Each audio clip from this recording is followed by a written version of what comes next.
Myanmar da hauzik thokliba conflict asina maram oiraga Myanmar dagi lanjenarakpa mioi lishing aniga chama Kamjong district ke border village da changjapam piduna lairi lanjenarakliba mioi shing asigi biometric registration tawbagi thabak chathabaga loinana tengbangi potlam sing phanghanna ba hotnari haina Kasom Khulen block ke sub divisional officer SDO Oren Ningsen na thamlakli Myanmar dagi lanjenarakliba mioi shingi biometric registration tawbagi thabak chathariba asiga mari lainana Oren na makhatana Myanmar da thokliba irang asina maram oiraga refugee lishing amaga chama kam lishing amaga chamapan Kamjong gi border village oiriba Namli Wangli Kakatret center amadi Choro Jingsofai area da changjaphampiri adubo Myanmar da thokliba irang asina Council lakpa asina maram oiraga me taraga humdoi amadi taraga mangada Myanmar dake changlakpa refugee chamaga marfudra taret namli khunda yankhaiga taret na wangli khulda aduga taraga mapan na kaka trade center da changjaphampi duna thamli hauzik fawbagi oina Myanmar dake changlakliba refugee sing asigi biometric registration tawbagi thabak kanna paikhatli haina phongdorakli Tungchodagi lakpa sida relief camp da leiba do hauzik akhoi gidi ising di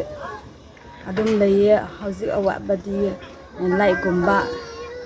lai suwatli akhoi gi aduga chak thongnaba sing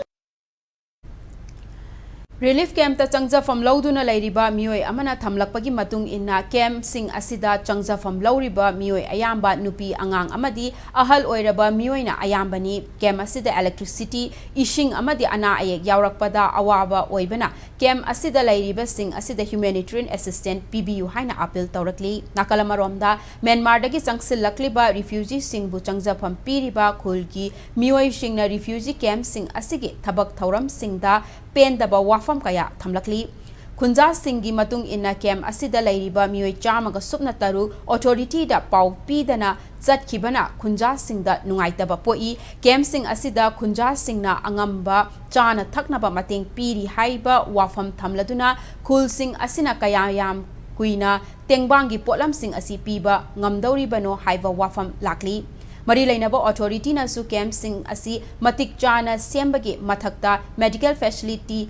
thaknaba ishing ningthina phanghanbagi tangai fadaba lei haiki relief camp sing asida lairiba mioi sing asi Burmese Wi-Fi amadi kuki community ke mioi sing oibana security ke akanba checksin thorang lokhatpagi mathakta border area sing asida santi leihanba ama mathau tari haina khunja singna lenga ki pukning chingsilakli